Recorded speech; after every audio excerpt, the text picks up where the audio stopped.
Hey, so I just finished recording this episode for you. It's all about how to know when you've found the right person, what the process is like for actually getting to that point where you can consciously choose someone for the long term, for life, potentially. That's where it's at. That's what a long term relationship means.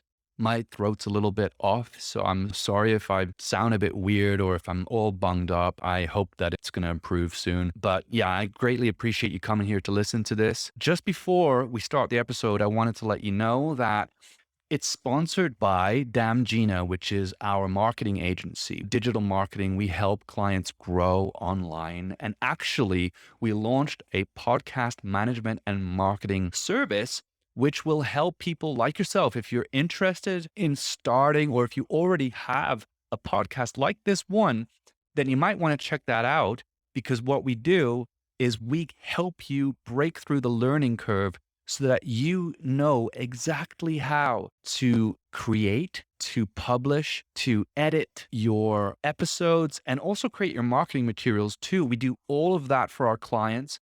Honestly, the learning curve for this kind of thing is quite high. And I know because I've been through it. We've been doing this for over a year now, and I've published over 100 episodes in total for podcasting. And with podcasting being such a competitive landscape, and with there being so many of them out there and so many episodes, it's super important to know the right way to do a podcast and what's the right way to market a podcast, and not to use up all of your time doing the technical stuff, learning about all the new ways of doing things, the more efficient ways of doing things, the cheaper, better ways of doing things, right? Because you don't want to spend too much money either. So that's what this service is all about. So check it out. It's called a podcast management and marketing service.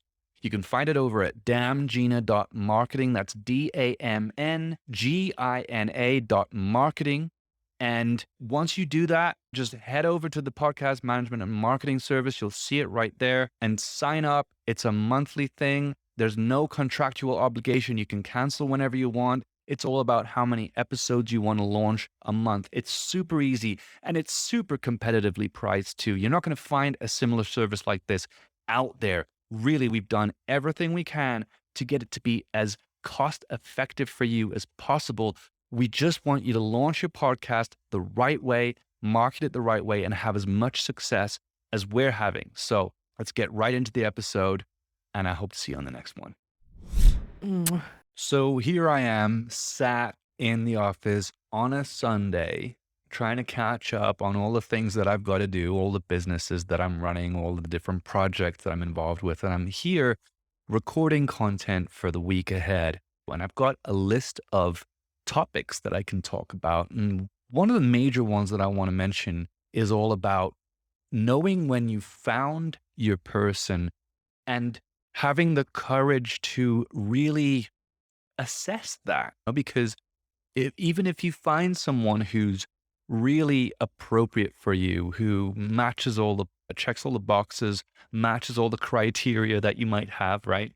You may want to push them away because you have, let's say, commitment issues, or you're paranoid that things aren't going to work out, that you're averse to risk and you don't want to be hurt again from past traumas. So all of these things are issues that I've had to tackle. And I'm 38 years old, and I definitely want to be in a relationship. There's no doubt about it. I've had 18 plus years of relationships in total throughout my life. And I can tell you that those years have been some of the best years of my life because of the things that I've experienced. I also have had a period very recently where I've had time to really think about, well, what makes me happy? What didn't work in my previous relationships? Why did they fail? And I came full circle into this mindset of paranoia, and maybe one of just avoidance of commitment, because I didn't want to have another failure. All right. I'd had so many quote unquote failures under my belt that I was like, hell no, I'm not going to go through that again. And I had to coach my way back out of it, because that is not a healthy way to look at life. It's not a healthy way to look at relationships, because every time you're going to meet somebody, you're going to have that reaction, that triggering event where You start to believe these paranoid thoughts that it's just going to end up the same way it did before. And one of the things that we hear over and over again is that when we focus on something, we make it true. That becomes our reality. And so you got to be very careful about the things you choose to allow to grow in your mind, the ideas, the concepts, the ways of thinking.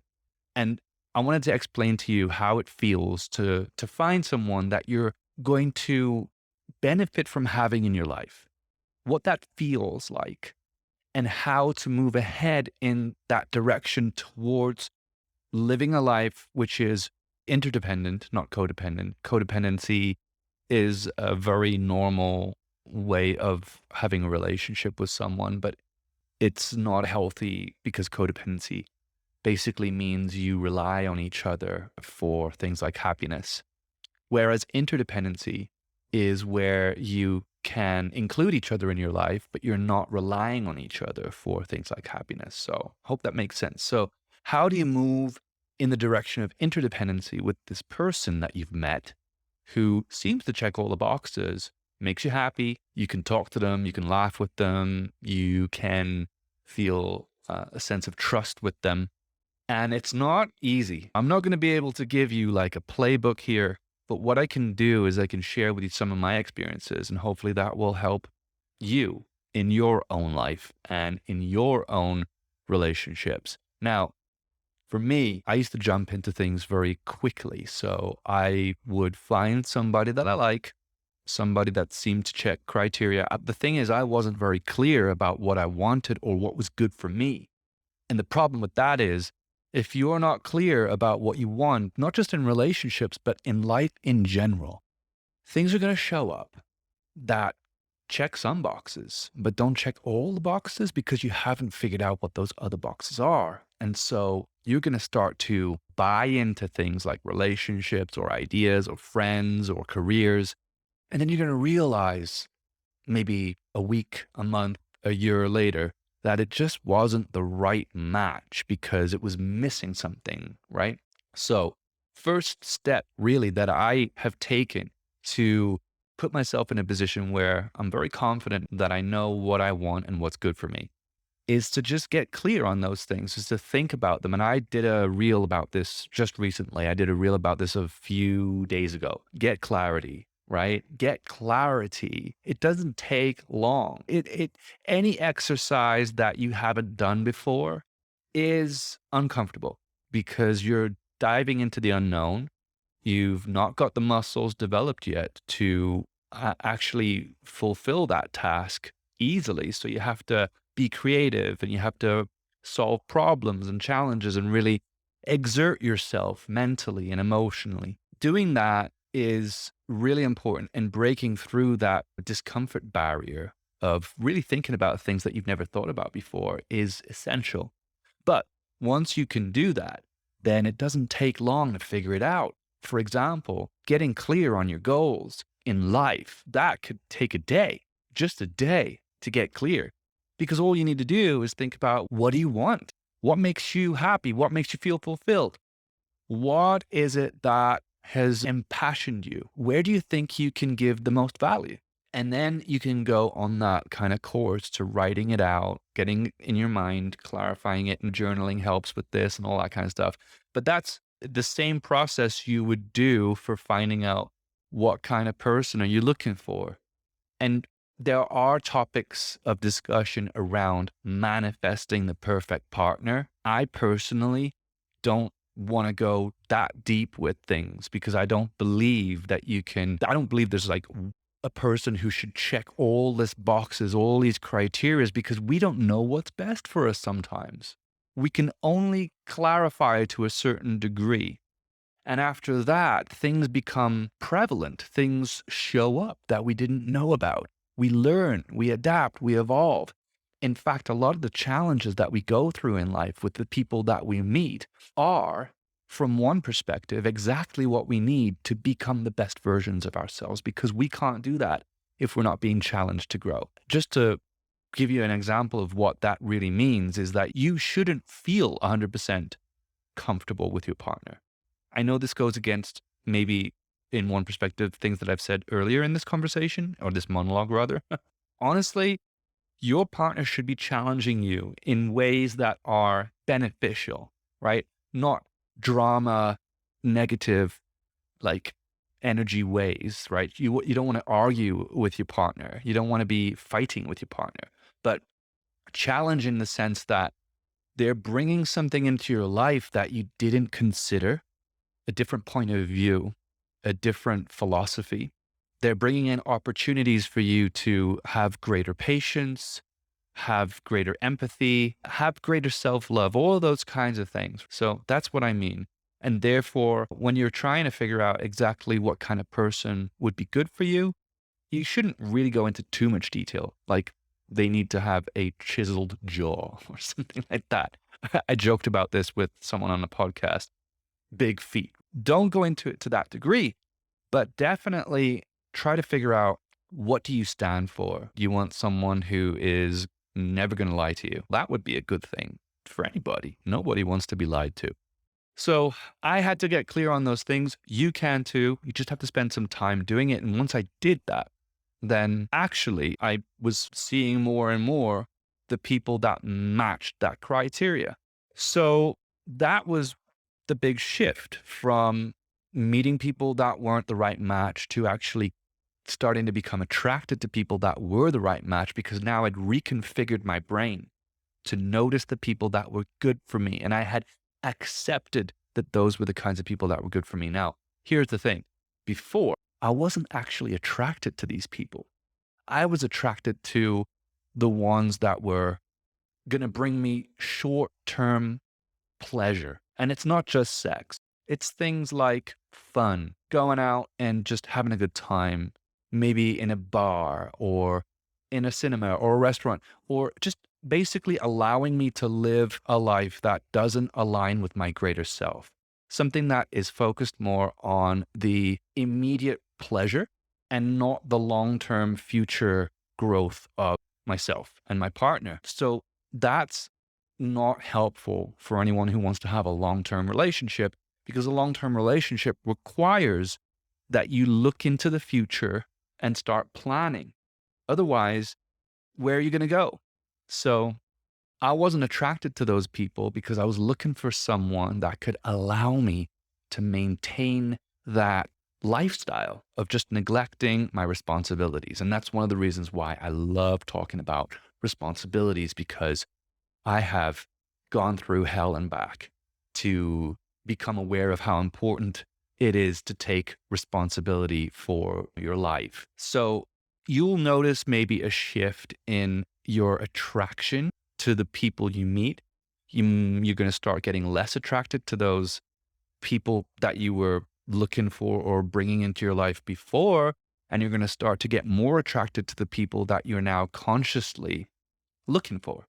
And that's a great feedback, because it means that what you've done is actually working. Okay. If that doesn't happen, it means you haven't really gotten, you haven't really accepted that's best for you. And whatever is best for you, whatever you accept is best for you, becomes what you want. Once that happened, I had to get my head around this commitment issue that had started to grow in the background because of the negative experiences that I'd had with my previous partners. Commitment issues were something I had never experienced. Like I said, I just jumped straight into relationships because I was fearless. I was exploring. Arguably all of these things, and I do actually believe this, were necessary for me to become the person I am today. It was my journey. They were my lessons, and it couldn't have been any other way. And that's how you avoid regret. You accept your journey. You accept your vector, right? The way that you've decided to live your life and the decisions you've made in every moment have been the only decisions that you could have made, because you can't go back in time and change them. So how else could it be? And that's how I don't have regrets. Everything I've done in my life has been for a reason, a good reason.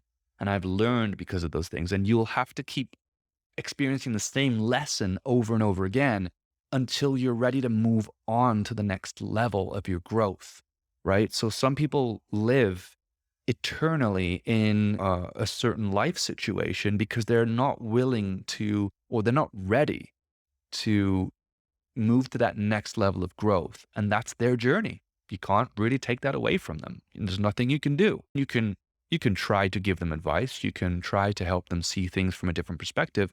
But ultimately, everybody's life is their own responsibility. My life is my responsibility. And therefore, everything I've done to this date has been for a reason, and I accept that. Now, this commitment thing is a different thing.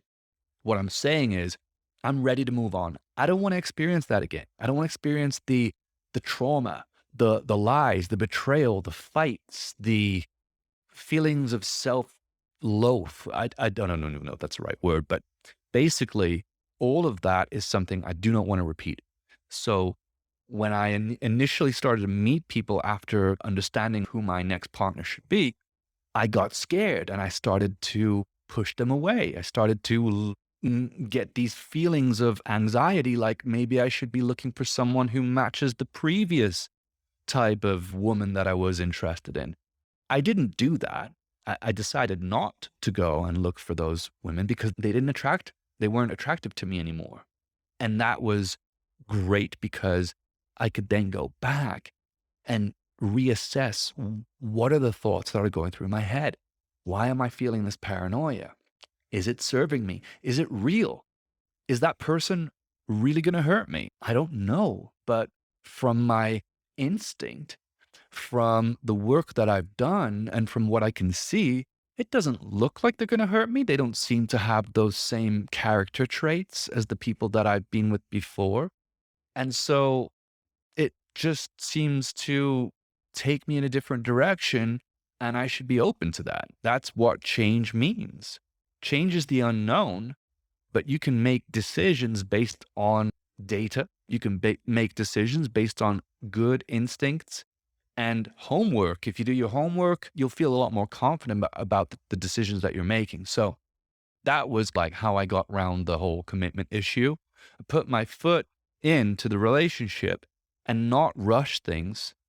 Okay. And this might sound a bit weird, putting one foot in the relationship and one foot out. Let's be clear. I'm not telling anybody that I want to get married. I'm not telling anybody that I want to have kids. And I'm not telling anybody that I'm going to promise them anything. All I'm doing is I'm saying, I'm interested in you. And if you're interested in me, let's make something of it. Let's agree to have a relationship and let's take it slowly. That's a good way to start a relationship, not to dive in head first, which is how I used to handle things in the past because I was younger and I actually didn't feel threatened by time or by failure. And I was still trying to learn who I am as a man and what my life should be like. But now, with everything that I've experienced, I'm ready for the next level, like I said. And by being very conscious and being very, I would say, self aware of the feelings that I have, the emotions, the thoughts, everything that's going through my head, it's a constant feedback loop and it's trying to tell you something. A lot of the time, the things that your emotions are telling you, you misunderstand. So, anxiety about getting into a relationship with someone doesn't necessarily mean that person's wrong for you. Actually, what it might mean is that person is right for you, but you're just scared of the unknown. You're scared of the growth that's going to happen because growth requires effort, because growth requires you to be your best self. And to be your best self, it's not easy. It's not easy to be in a long-term committed relationship with someone who's there for you because you don't want to let them down either. You don't want to be a failure, not only for you, but for them too. So there's an added level of pressure there as well, if you think about it. I mean, you can see the layers of the onion that I'm peeling back here. These kinds of thoughts, these kinds of introspective thoughts are thoughts that anyone can get into, can receive, because all you need to do is spend time by yourself with a goal. And that goal, for example, is what do I really want in life, in relationships? And it's an open ended question. There's no one way to figure it out. It's really kind of up to you. hopefully the guidelines that I'm giving you here are helping you to create a route forward, a roadmap, so that you can navigate in your own way with some kind of structure. That's the goal of this conversation. This monologue.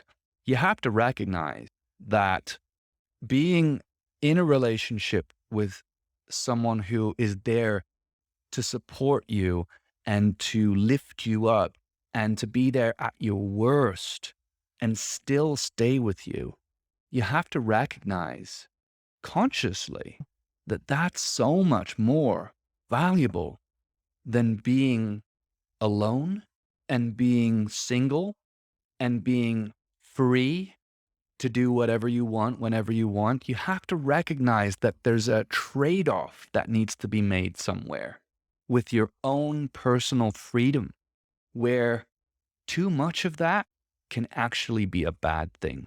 All right, one, you may never have children. You could be single and have kids, right? A lot of people are, but that's not good for the kids. We know that scientifically. Studies show that children that don't grow up in at least a nuclear family environment are much more likely to become criminals or have some kind of depression.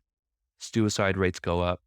They are much more likely to be impoverished. So there's a lot of data there that suggests that being single and trying to live your life with as much personal freedom as possible might not necessarily be a good thing for your own fulfillment, because you don't want to get to the end line, i.e., you don't want to be on your deathbed and thinking, holy crap, I really wanted to have that experience of having my best person in the world by my side for all those years, raising a healthy family and being supported and growing, having that growth. Again, I come back to the growth thing because this is the most important thing for me, is if you only get to live once, how much can you really grow by yourself? We want to share things. That's what humans do. We're social creatures. We want to, and I think the reason why we want to share things is because we want others to experience what we're experiencing, and we want to learn the feedback from them, and we want to use it as a kind of a loop to just become better and better people and have a better and better experience. And there's no better way to do that than to have somebody that you love and you trust and you adore by your side, because you can grow that relationship, right? That relationship flourishes like a flower if you water it properly, if you take care of it properly, if you cultivate it, right? Better way to describe it. So enough with these kind of holes that I'm digging.